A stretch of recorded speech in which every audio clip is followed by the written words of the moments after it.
The 2023 San Diego Padres, with all of their expectations, has not quite gone according to plan. But one player in particular superseded expectations, and I think, frankly, a lot of people, including myself, did not see it coming, and that's Ha-Seong Kim. Going to be talking about his 2023 season with the Padres, what it means that he had such a breakout season for the Padres, what they can learn from it, best moments, and a whole lot more. It's the Kim Super Duper Tribute episode. Let's get into it. You are Locked On Padres, your daily San Diego Padres podcast. Part of the Locked On Podcast Network, your team every day.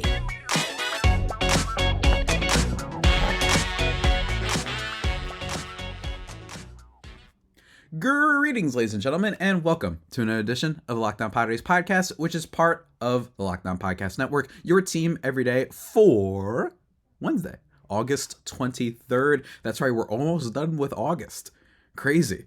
Absolutely crazy. Someone should tell the Padres that. As always, I'm your host with sometimes, occasionally, but certainly not always the most, Javier Reyes. You can follow me on Twitter at Javapeno. That's Javiipeno.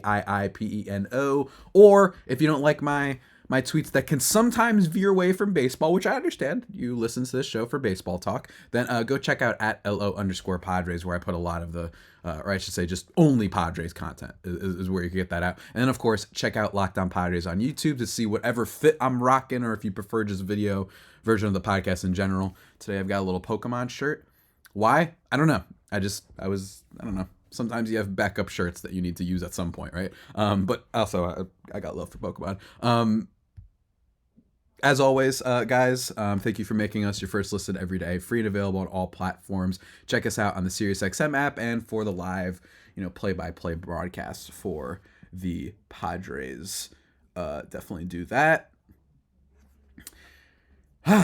Man, today's going to be a fun episode. No, not a lot of negativity. All right, I'm going to be saving. I know some people, you might be looking forward to some game recaps. I'm going to do that on Thursday for tomorrow's episode, that is. We'll talk about this Marlins series. So we're not going to talk about, I'll save all my thoughts on what has been so far a 1-1 series between the Padres and Marlins. And in my opinion, an incredibly classic microcosm of the Padres season, but we'll see how it finishes. Today, I just want to talk about Ha-Seong Kim because he made a play he had a moment in the first game, his grand slam, that I think kind of inspired me to finally just do this podcast, just do an episode entirely dedicated to Kim, who I think has quickly gone from being like this hipster favorite amongst Padres fans, like the type of people who love, the smile. It's the way like some people, I think, also took me a little bit seriously on the Padres account, about Jurickson Profar and how much I loved Profar because the vibes were immaculate and how he's one of my favorite Padres. And that doesn't mean that I thought he was the best player. But there is a little bit of a hipster side to that where I'm like, oh, no, not Tatis and Soto and Manny and all these guys are no. My favorite is Kim. My favorite is Profar. I get that. I know that I come off as a little bit of a hipster there, but I think that that's actually morphed, right? Ever since 2021, I think that Ha-Seong Kim has now become genuinely one of the favorite players on the team. I would wager. I would actually love people to leave comments like, who is your current favorite player on the Padres? And I think people will say Kim a lot more now, especially because of this season and the previous ones before with all the good vibes and increasingly better play. And I recently wrote over at Just Baseball, which you guys can go check out. I wrote on the website, if you want to read like a little bit of obviously read just a written version of what I'm about to say, then you could go check that out. We're also going to be talking about favorite moments of Kim, but I felt inspired to write about him because, look, there's not much to write about when it comes to individual players on the Padres this season. Sure, I could write about Juan Soto. He's been fantastic, obviously. As a hitter, he is one of baseball's best, right? Don't get me wrong. Like, he walks more than he strikes out. He hits for power. He is so confident in his walking ability that umpires, I'm convinced, like, almost what's the word, they kind of adhere to what his, like, him not swinging at a pitch. They're like, oh well, if he didn't think it was a strike at all. that's kind of the vibe I almost get from that dude sometimes. But that's not surprising. Juan Soto, he's been one of the best players in baseball for a good amount of time, and there's a reason why the Padres had traded for him in the first place. So he's been great in that respect. But Ha-Seong Kim, it wasn't expected, at least not to this degree. including from your boy right here. My kind of vibe for Ha-Seong Kim was just hoping that he would increase his overall offensive numbers this year. As a defensive player, that's what gave him such a quality, wins above replacement total to begin with last year. And this year, he's not only ahead of that wins above replacement mark, but he's evolved as an offensive player, and it's pretty remarkable. And I think that there was a period of time in which, and I understand this isn't always a great indicator, the indicator being Padres Twitter and Padres internet and all that stuff, and people who reply to my channel or my tweets or DM me, whatever. That's not always the best indicator, but there was a time that there was a subsection, again, on internet world, of fans that didn't think he was that good and wanted to trade him. I remember even myself, I did a podcast talking with Aram Layton of Just Baseball, talking about like potential trades, like if they trade Ha-Seong Kim, could they get a starting pitcher heading into this year, which of course is absurd now when you look back at it, that they did not need starting pitching and they certainly needed Kim. But I really do think that there was at least a brief period where a lot of people didn't get it. They were like, why is this guy all that good? I don't understand it. He can't hit, and his defense is great, but like there's no way it makes sense that he's this top, baseball war, or not baseball war, B war. Is that called how you call it? I don't know. Yeah, B war. So baseball references model for calculating wins above replacement, that he was like one of the top players in the league last year. And I understand that. That's why I don't go to Baseball Reference usually, because I think they overvalue defense a little bit, when offense, I think, clearly matters a whole lot more. But don't get me wrong, defense is big. And F-War is where he was also successful last year. In fact, Ha-Seong Kim, I think people might forget, 3.7 F-War last year. That is better than not only some notable Padres players, but also notable players in general that you might think of, like Luis Arraez, who's been awesome. But dirty secret about Luis Arraez, I'm only saying him because we're playing the Marlins right now, is that he's not the best defensive player, which is unfortunate, because if he was a defensive specialist and he was better in that regard, he'd be like a top 20 player if that happened, right? Instead, he's just a top 50, 40 player because he can hit a bunch of hits at all times, as people are very aware of. But with Kim, it really does feel like he's ascended. He's ascended. It feels like he was a hipster favorite. Now he's a general favorite. I'd love to hear back from you guys. But look, and of course, remember, you can go check out the article. But man, what a guy. What an absolute guy. I mean, the biggest thing obviously being his defense, but his offense this year has absolutely skyrocketed. And he almost didn't need to. If he just did the same thing as last year, I would have been content. I was content with last year. Your boy right here was on the Ha-Seong Kim bandwagon somewhat early, somewhat. I'm not going to say I was the earliest, but heading into last season, I wrote an article for justbaseball.com talking about, is Ha-Seong Kim the Padres' secret weapon? And that's another thing I want to talk about. Is one of the things I mentioned in that article was I thought it was weird that they had called up former Padres CJ Abrams in the first place, because it was like, well, then why do you have Kim? You just signed him. Why are you giving up on him after a year? You should give him like a whole lot of full reps. And eventually, because he started to distinguish himself from Abrams, who's just a baby, like he's so much younger, and he's still trying to get refined out in Washington, as we know. But then eventually he took that lead, and he was just the full-time shortstop, especially after Fernando Tatis Jr. was suspended.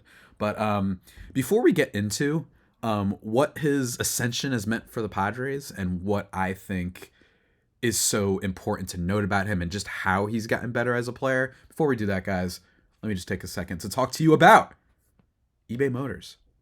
That's right, ladies and gentlemen. That's right. I love eBay. Big fan of eBay. Been using it for a while. And the motor section is no different. For a championship team, it's all about finding the right players that fit, your team. Every player's got to be a perfect fit. You know what I mean? It's called chemistry, right? It's important. It's something that the Padres have seemingly not had this year. It's the same when it comes to your vehicle, though. Every part needs to fit just right. So the next time you need parts and accessories, head to eBay Motors. With eBay Guaranteed Fit, you can be sure every part you need fits right the first time around. You just add whatever your vehicle of choice is that you are using. You add it to your little My Garage section. And then from then on, when you pick your parts, they'll give you like this green check to tell you that it'll fit. That's right. This isn't like you don't have to worry about, knowing about cars, because I don't know anything. I mean, literally nothing. No one take that out of context. I know nothing about cars. But this, what I love about eBay Guaranteed Fit is that green check thing and the fact that they show you whatever part it is. As long as you tell them what your vehicle is specifically, they got you. You know what I mean? They're going to let you know. You're not going to waste money on that. Or you'll get your money back anyway. Just in case for some reason their iron system doesn't work for you, don't worry. You'll get your money back because just like in sports, confidence is the name of the game when you shop on eBay Motors. And with over 122 million parts to choose from, you'll be back in the game in no time. After all, it's easy to bring home a win when the right parts are guaranteed. Get the right parts, the right fit, and the right prices on ebaymotors.com. Let's ride. eBay Guaranteed Fit, available only to U.S. customers, eligible items only, and exclusions do apply.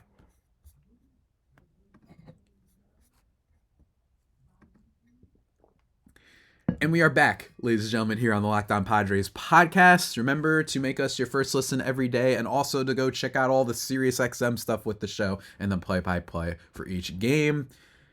Ha-Seong Kim, what a player. What a player. Let's get into it. So one of the things that I wrote about for Just Baseball, obviously Ha-Seong Kim's defense is second to none. In fact, when you look at defensive runs saved last year, the only reason he had not won was because Dansby Swanson over at shortstop for the Cubs was excellent, and he was very good. And then would he have won at second base? Maybe. I don't know, actually. I think Tommy Edman of the Cardinals won the Gold Glove at second base last year. But at shortstop, last year, he was excellent, right? 10 defensive runs saved and 6 outs above average. A lot of putouts, a lot of infield assists. He was doing the good work, and he has a great range. And what I love about Kim is also he's such an electric defender to watch. And I know this is a little bit more anecdotal, but just the fluid motion with which he can, have the ball enter his glove and then get it out so quickly. Just that release is so crisp, and he can do it from everywhere. This isn't just shortstop and second. He could also play third on the occasions that, granted, only few, Manny Machado hasn't played. He's also done well at third base. In fact, in his career, he's got 9 defensive runs saved there and 1 out above average. So it's not his best position, but he can still play it. That's the best part about Kim. He can play multiple positions. He's a utility infielder god who's just a defensive wizard. And this year at second base, I had talked about heading into the year that one of the things that scared me a little bit about the Padres was another thing that's a little bit more anecdotal, not necessarily broken down by stats, but just so many players playing different positions, right? Tatis moving to right field, Soto moving to left field, Jake Cronenworth moving to first base, Ha-Seong Kim moving off of shortstop in a second, and then Bogaerts just being the new shortstop in general. That caused me a little bit of fear, where I was just like, it's just rare that you make that many different changes on a team in 1 year and expect it all to go right. It didn't go right, obviously, but not defensively. Xander Bogaerts has been good. Manny Machado, good as always. And Tatis and Kim, Tatis being the huge revelation, probably going to be the Gold Glove winner this year out in right field. And then Ha-Seong Kim transferred easily over to second base from short, and he's been doing wonders over there. One of the top players in defensive runs saved in all of baseball. He's got 11 over at second base this year in 667 innings, and he's got an outs above average mark of 7. And if you're curious, the couple times he has played shortstop, he's got 3 defensive runs saved there too. And the couple times he's played third base, he's got 3 defensive runs saved there too. So all in all, if you take that all into account, he's one of the top defensive runs saved players in the entire sport, which is awesome. And it's just one area that makes his defense so good. And he's just really fun to watch. I love it. I even got to see it in person myself, so that was great. But the biggest thing that Ha-Seong Kim did this year was increase his offensive output. I mean, this is no mistake. Everybody knows this. He's had success before, obviously, in the KBO. He had some really great marks, especially his last 2 seasons when he was like an MVP quality player, walking more than he struck out, particularly in 2020 season. He was excellent there. But his first season with the Padres wasn't great, and this is where I think this says a lot about the Padres and was something that Padres fans, and especially, particularly, more importantly, the front office can learn from, which is Kim started off poorly. In terms of his offense, like really poorly. He had a 70 WRC plus his first season, overall finished with a 0.5 FWAR. And in fairness, I mean, it was correct. He had a 202 average, 270 on base. He didn't slug the ball that much, 352.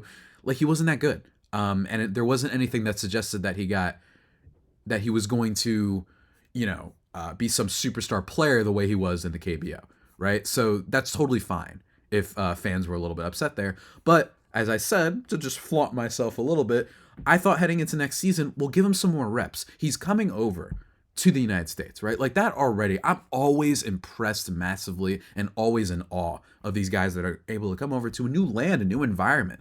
And that alone is an adjustment. Forget Major League pitching for a second. That alone is an adjustment. You know, going from Korea, being this Korean superstar to the States and San Diego. Don't get me wrong. Pretty pleasant city in my unbiased opinion. And the sunshine is all good and the weather and blah, blah, blah. And there just being a lot of talent around him. But I just think that's really tough. So he had to adjust, and they say that that he was like maybe like a AA quality player when you take into account the KBO as a league as a whole and where it is right now. And then his jump to major league, that was a little bit of a jump. So considering he put up a 70 WRC plus, I just don't think that was that crazy. And that's why I had wrote about how I wanted him to get more of a shot, especially because his defense back in 2021 was really good. So you knew he was good at one thing. Can he improve? And he did in 2022, putting up a 105 WRC plus, that 3.7 F4 I told you about. You know, cut down his strikeout rate significantly from 23.8% to 17.2%, which was huge. His BABIP went up, which might have been a little bit of a reason that his offense wasn't great the first year. I know BABIP can be a little bit weird as a stat. It's not always the most trustworthy and most indicative of being unlucky, but 241 BABIP his first year and then 290 the next year shows you a little bit of why he improved last year at the plate. Maybe he got just a tad unlucky his first season, especially considering he is a speedster, like he is a fast player, which we'll talk about as well. And then you have this year. My thing was Ha-Seong Kim, if he is the same thing as last year, I will take it, especially in this lineup of superstar demigod sluggers. At least so we thought. Instead, he decided to one-up it. This year, posting a 128 WRC plus. He's got a 4.5 F4. He's hitting 280 with a 369 on-base percentage, and he's slugging 447. He's got 17 bombs already, as opposed to just 11 throughout all of last year. Oh, and also, he's got 28 stolen bases, attesting to the aforementioned speed component of his game. 12 stolen bases, by the way, all of last season. So he's like the 20-30 guy. So shout out to my fantasy baseball owners if you have Ha-Seong Kim. You are living right now. And if you listen to the my episode I did with the Locked On Fantasy Baseball folks, you heard when they thought they really liked Kim as a value this year. But he's been excellent. And the big thing with him, I think, just to summarize it really quickly, he's seeing more pitches. He got a lot more patient at the plate. And what I love about Kim, and what I think the Padres can take from this, is just that he got a lot better. It took time, but he improved. You don't have to rush everything and go for superstars nonstop. Here's some numbers for you. First pitch swing percentage in 2021 was at 31.6%, which was in the top tier of the league. He was impatient a lot at the plate. Then 2022, 24.9%. So he cut it down a little bit. And then this year, only 18.9. So each year he got better at just being more patient at the plate, which is great, and especially great considering that Bob Melvin, transitioned him into being a leadoff hitter. You don't want your leadoff hitters necessarily swinging at the first pitch. You want them to see more pitches, which is great, and that's what he's done. His chase rate also went down pretty significantly this year. His first year, it was 24.2, and the second was 24.9, which makes you a little bit nervous. But this year, 19.3%, so he improved there as well. And then lastly, the most obvious one, I think, if you just look at his slash line, is his walk rate. 2021, only a 7.4% rate. 2022, 8.8%. And then 2023, 12.2%. That's just improvement. This guy I view Ha-Seong Kim, essentially, he should have been viewed as a prospect. He should have been viewed as this guy who's a super high quality prospect. The only difference is that he came from the KBO instead of Fort Wayne Tin Caps or whatever you want, whichever one. The El Paso Chihuahuas, like instead of AA or AAA, he came from the KBO. I'm not trying to demean the KBO, by the way. I'm just saying what we know is major league pitchers throw harder and all that stuff. And Kim seems to have caught up to that. He never struggled necessarily on off-speed stuff, but it was the high velo stuff that he seemed to have trouble keeping up with. And you notice that, especially his first year, because of his strikeout rate. Like, he was struggling on that. And unless you threw like a hanging curveball, he probably wasn't going to hit you all that hard for power. Last year, he was better, obviously, but even still, he wasn't known as like this super power hitter. Now he can absolutely do that, and it is lovely. And all of that coalesces into why Ha-Seong Kim is 11th in baseball in F4. That's right.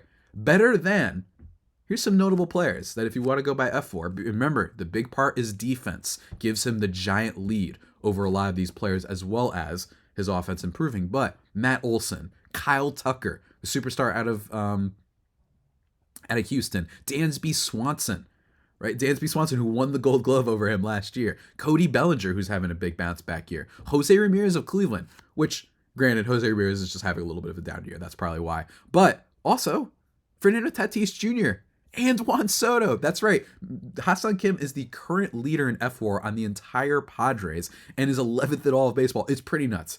It's pretty nuts. If someone told you that Ha-Seong Kim was going to be the best overall player, if you go by those stats, what is this, 5-6 months ago? If someone told you that, you would have been laughed out of the room. That would have been crazy. It would have been like, what? Come on. We have Machado and Bogarts and Tatis is going to be coming back. And you have Soto, who's just a Goliath at the plate. Like, how is that going to happen? Well, all of those reasons is why. And I love that they moved him into the leadoff spot. I feel like the leadoff spot has been an area which the Padres have been not struggling to find, especially when Tatis was healthy in 2021, but a little bit up and down. They didn't always know what to do there. I mean, they've had Jake Cronenworth hit leadoff before. Back in the day, we had Tommy Pham, the sworn nemesis of San Diego. You had him there. You had Cronenworth, like I said. Tatis was there because you wanted him to see more fastballs. And now you have Kim, who I think he's going to be the permanent leadoff hitter for a while. It seems to be the place that he succeeds the most. In fact, if you look at every spot that he's hit in the lineup, his walk to strikeout ratio is actually the best there. He's hit for power in other places before, and he's hit better in some areas, but the walk strikeout ratio is the best of any spot in the lineup when he's there. And also, 4.35 pitches per plate appearance. That's big. And it trails behind only Ryan McMahon of the Colorado Rockies, quietly, like, having a good year, by the way. Shout out Ryan McMahon. I don't know why. I'm happy that the Rockies have something, guys. You know what I mean? I'm happy they at least have something. But that's right. So he sees so many pitches. That's key for a leadoff hitter. So all of those things is what I think has amounted to why Ha-Seong Kim has had such a great breakout season. And I love it. I love that he's patient at the plate. I love that he could draw a walk. And I love that he steals bags. It's so fun. He's got 28 steals low key. Yes, he's been thrown out a couple times. Don't get me wrong. I'd like that to go down a little bit. He got thrown out in last night's game, as well as Tatis striking out at the same time. Classic Padres. But it's really just great to see Ha-Seong Kim improve so much. And again, I'm just in awe of the guy. I think it's incredible. And I think that his power output has been great. He never needed to become a power type of batter, but one of the big things that we see in baseball is pull hitters. You have to turn those balls into fly balls, because the more fly balls you hit, the more likely they're going to leave the yard. And he's done that very much this year. Fly ball rate going from 22.9% last year to 26.3%. He loves that left field in Petco, man. Just absolutely loves it. Love it so much. But before we get into the last part, which is talking about my favorite Ha-Seong Kim moments, ladies and gentlemen, to conclude this whole tribute episode, a quick break and a word from our sponsors. And we're back, everybody, here on the Locked On Padres podcast. Be sure to do all the things that I usually tell you. Follow me on Twitter, blah, blah, blah, blah. And thank you for making us your first listen every day. We're free and available on all platforms. Good stuff. It's always funny when I say a word from our sponsors, but then it's, if you're a video listener, you won't. Oh no, video listeners, you get an ad too. That's right. You used to not get an ad though. Back before I didn't have 1,000 subs, I couldn't put the ad locators in when I wanted to, but now you do. Anyway, that was a dumb tangent. Let's talk about my favorite moments of Ha-Seong Kim's career so far. And it's kind of hard, and I got a lot of silly ones on here.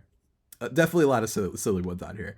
I was tempted to just go and find, because I'm a jerk, I was tempted to go and look through some people on Padres Twitter, some prominent people on Padres Twitter, or at least some people who have a lot of followers and have a lot of traction on there. And I don't want to do that because they've all been, for the most part, pretty nice to me. Some of you, though, very mean. Some of you very mean and get very mad at me when I just talk about the team. But for the most part, you guys have all been delightful.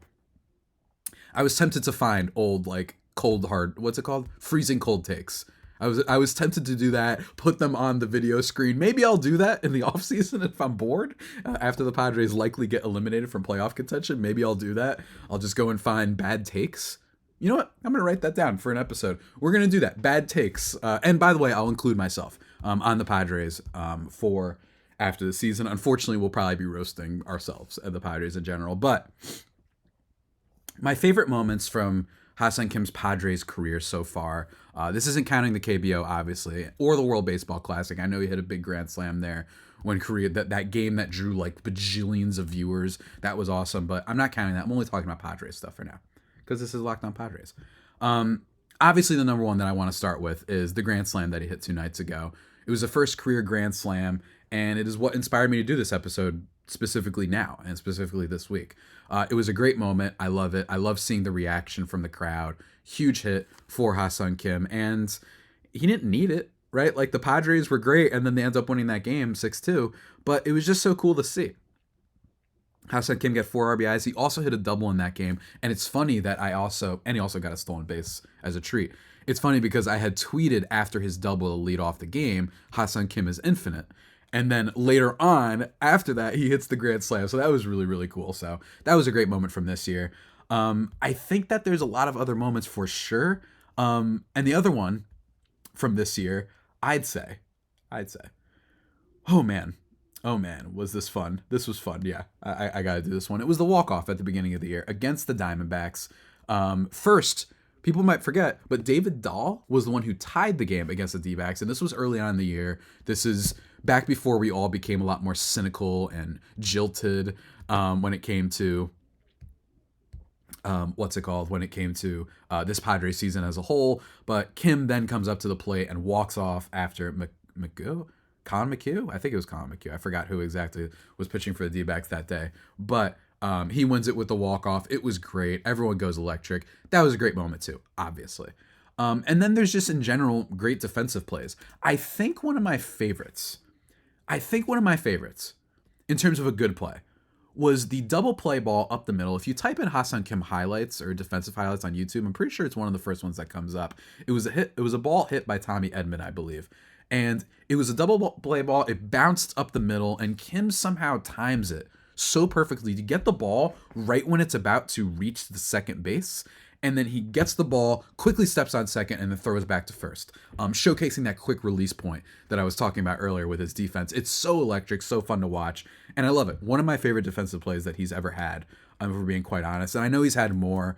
We'd be talking on this podcast forever if we talked about all of them, right? Like he's had a ball that he had to slide and catch, near the third base foul line or whatever, like that he almost went into the stands. Stuff like that is always great too, don't get me wrong. But I actually think Kim hasn't had necessarily like the defining ultimate defensive play. You know what I mean? I don't think he's had, say, like the Jeter falling into the stands moment. I don't think he's had the Air Tatis moment, right? Like when the thing that people made like shirts out of a little bit, with him, leaping into the air and catching the ball when he seemingly did a double jump in the air. The one that, for people who don't remember the double jump, that's the one where the Don Orsillo audio of "and caught by Nando, what a play" or whatever, the one that people edited to a routine play, and they use that voiceover of him just catching an easy ball that was lined to him. Hilarious meme. I love it every time it shows up on the broadcast. But that wasn't the only defensive play. This year, throwing out another one on the Diamondbacks, Gabriel Moreno, just full dive at second base early on in the season, I believe it was. And it was cool because, he's transitioning over to second base. So cool to see him show off his range there, especially against this catcher, Marino, who, by the way, has hit pretty well against us, it feels like. So that was really nice. And from last defensive play that I want to bring up is this year against the Yankees. He made a really nice defensive play. And I remember I remember rambling about how much I love seeing defense in person. To my friend that I went to the Yankees game with, where you don't always get it on the TV broadcast. You know what I mean? You sometimes do, especially when it's a diving play. But I think, hold on for a second, I think that's why defense is something that casual observers, or I don't even want to say casual, but just people who are watching the game on TV, that they won't always pick up the defensive stuff. And I think it's a broadcast thing. I think that the broadcast, because you have to show the full pitch and the contact and see the ball get past the camera in the first place, when you're showing the behind the pitcher angle, that you kind of don't see all the stuff that's happening before the play and the range factor of players.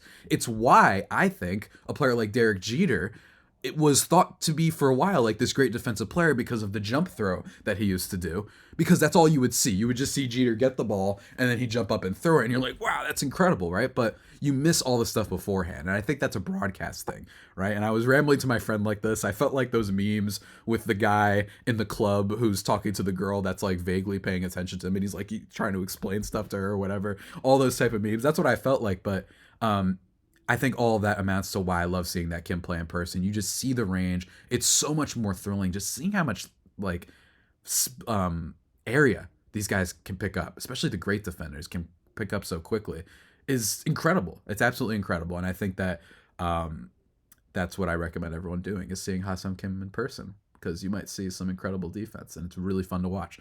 That's it for defensive plays that were great. My other favorite moments of Ha-Seong Kim, or at least memorable moments, there's a lot of them, and these are kind of like the silly ones, I'm gonna say. These are a little bit of the silly ones, a little bit more what's the word, not esoteric, but a little bit more, they're sillier. Or actually, there's one more, last one I want to talk about that's actually serious and was amazing. It's not a great play. It's not a play that's like gonna knock your socks off, because it's not, the story wasn't about him, but the final out of Joe Musgrove's no-hitter, some people might forget it was a grounder to Kim over at shortstop. He makes the play to Kim, and the first, and the San Diego Padres have thrown their first no-hitter. That whole thing. Shouts to Don, an amazing call on the moment. I will never forget that play, because I remember, OGs of the show will remember that I used to do these locker room, like live, basically before Twitter Spaces was the thing, there was something called Locker Room where you could go on and talk about stuff. I was live with the Rangers host, Bryce Patrick, the big diva of the Locked On Network, talking about all sorts of stuff, and we had to stay on the full way because no hitter was happening. So we stayed on the full way. Somewhere out there, I think, is my reaction to me losing it. I know I did a video of me running through the streets of my housing development. It was absolutely phenomenal stuff. And Kim was the one who threw throughout the last out, which was awesome. So shouts to Kim there. Obviously it was about Musgrove, but it's just cool, and dare I say poetic, that Kim was the last one to get the out there. Now for the silly ones. And I imagine you guys are going to like the silly ones a little bit. We've got 3. Eric Hosmer. That's right. You didn't think he would make an appearance on this show, right? Well, then you don't know me, man. I gotta, mention this, my arch nemesis, every now and then. Hosmer had a little play a while ago. He had 2 errors in the same game. One of them wasn't counted. I don't know why I said game like that. One of them didn't count as an error, but it was when, for those who don't remember, when Eric Hosmer, when the ball got past him at first base, not that wasn't his fault, and then he, instead of immediately running back to first and planting his leg like I'm pretty sure you're supposed to do as a first baseman, he's like shuffling, like waiting for the ball to be thrown, and Kim is in the outfield kind of like, what the heck, man? Like, I can't just throw the ball. You're not there yet. And he was kind of like waiting to get there, and that's the difference it makes for the runner to end up being safe. It's like Eric Hosmer just forgot how to play first for a second. But I still remember it because it was Kim, and I imagine that some people might say, oh, well, why didn't Kim throw it faster? Because he couldn't. This isn't like in football where you have to kind of be in sync with the quarterback, wait for the ball to get there. No, it's baseball. You just run there, and then he hits you there. Basketball, same thing, right? Like, it's just, I don't know what was going on there. You don't wait for the ball to get to you. So I remember that play a whole lot. Another one I will say is Mr. Manny Machado saying I love you in Korean to Ha-Seong Kim. I know this is more of a Manny moment in a lot of ways, but it was just so heartwarming. Go look it up. It was so amazing. I think it was near the end of last season, or it was in the playoffs. I forgot when it was exactly, but that was a great moment. I loved it. And I love those two friendship, the wholesome vibes whenever they're on social media videos together or whatever. And in general, by the way, I forgot to mention just Kim on social. Like, I loved him opening up his bobblehead. That was really cute. I love that. Last kind of fun one. I just didn't say fun one. This wasn't fun. It was silly. I don't have video evidence of this. You might have seen this, and I know the people who, many of the listeners or the people on Twitter that might be devastated to learn that I do watch a lot of Padres games, but a while ago on the broadcast, you could hear someone yelling at Kim at the plate for having his batting gloves in his pocket. And it was really weird and off-putting. And I think he got a hit in that at-bat. It's either he got a hit or a walk. Or he got to hit the next plate appearance. And people were yelling, like, get the, maybe if you weren't wearing the gloves. I'm not making this up. I remember this being caught on the broadcast. It was super awkward. It was some jerks behind home plate yelling at him. I thought it was weird. And I imagine those people are feeling pretty dumb right now looking ahead, right? So shouts to that moment. I don't have video evidence of it. This is totally like, if you remember it, if you know, type of thing. But also I lied, ladies and gentlemen. This one isn't a silly moment. It is probably my favorite moment overall of Ha-Seong Kim's Padres tenure. It was in the playoffs last year, the hit against the Dodgers. And the little, like, the fist bump that he does, or whatever you want to call it. Not fist bump, but the fist raising his head, the smile that he has. It wasn't the game-tying hit. It wasn't the game-winning hit. But it was still so cool to see him have that moment, running into second base, doing the thing. And, you have Cronenworth later that inning. You have Soto later that inning. That was great and all too, but that was like a clutch moment. One of his more clutch moments because, that inning in general was wild. I'm always going to remember it because Kim was the one I was a little bit more worried about in that situation. Just because I was like, I want to get to Soto. I want to get to Cronenworth. I want to get to these guys, the real heavy hitters of the lineup. So I was like, all right, can he keep it going? And he did. I was hanging out with my sister, I think in Baltimore when this was happening, or Maryland. I forgot. Where were we? Was it Baltimore? Wait, Baltimore's in Maryland. It was Chester, I think we were in. We were at like an Airbnb celebrating my sister's birthday. Everyone had been asleep except me and my cousin. We were hanging out in a hot tub. And we're watching the game. We're eating some food. It was late at night, really irresponsible, just late night snacking, I guess. And we're watching it, and he's not like a big Padres guy. He's not a big baseball guy in general. He likes football more. But we were just watching. We were like, oh, you know what I mean? It was so fun. So I remember that a lot. And Kim getting the big hit was just rad. And I remember my cousin asking me, like, oh, how do you pronounce this guy's name? And I was like, hey, it's Ha-Seong Kim, man. Remember the name. Remember it. You got it. He's a legend.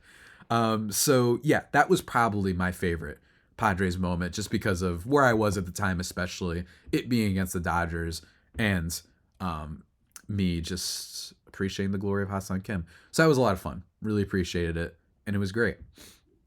The last thing I want to conclude with on this, after talking about all these favorite moments and Kim in general, I just want to say that I hope that this reminds you that you got to be patient with players.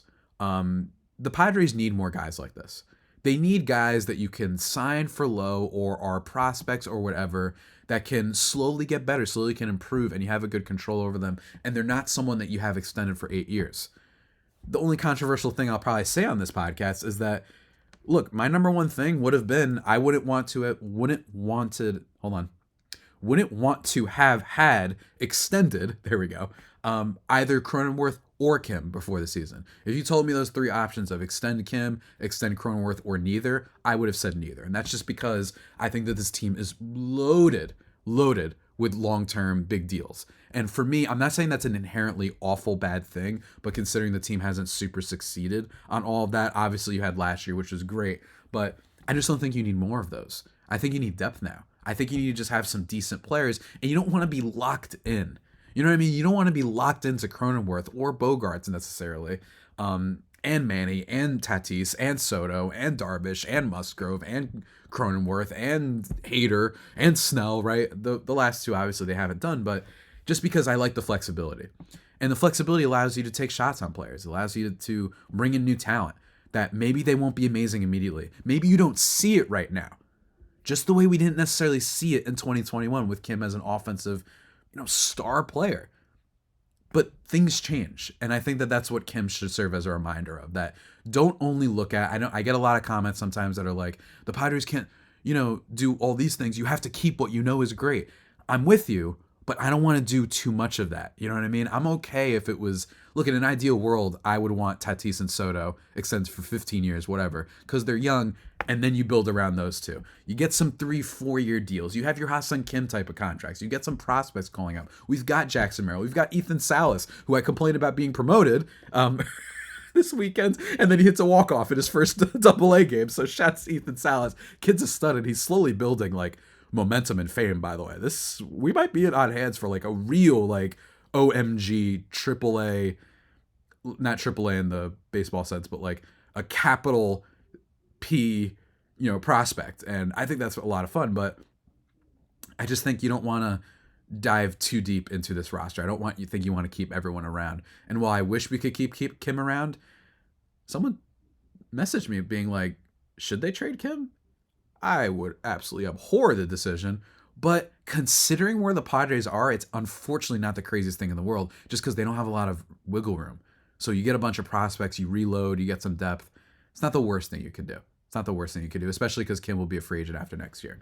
But we're not going to look all into that. I just hope everybody remembers players can get better. You need some depth. Not everybody is as they seem. Beauty sometimes in the eye of a beholder, et cetera, et cetera. It happens, and it takes time. And I think the Padres have plenty of stars. And it's kind of crazy to note that despite having all those crazy stars, Kim has been the one to have probably the best season of all of them. It's just nuts. It's absolutely nuts. But with all of that being said, everybody, that about does it for today's edition of the Locked On Padres podcast, the only pod that may be better than the Padres themselves. Remember to subscribe to the podcast wherever you get your podcasts from. Of course, you can follow me on Twitter at Javipeno, JAVIIPENO, and at LO_Padres if you want only the Padres stuff. And of course, the YouTube if you want to see my Pokemon shirt. You know, the starter, Gen 1, the OGs. Shouts to those guys. In terms of the rest of the week, though, recap of the Marlins series tomorrow, and then on Friday, might just fool around and make fun of the Orioles a little bit and actually be optimistic about the Padres' future. Why am I comparing them to the Orioles? You'll just have to find out, guys. How about that for a tease, everybody? But seriously, everybody, stay safe and, of course, stay faithful. My Friar Faithful homies, take care.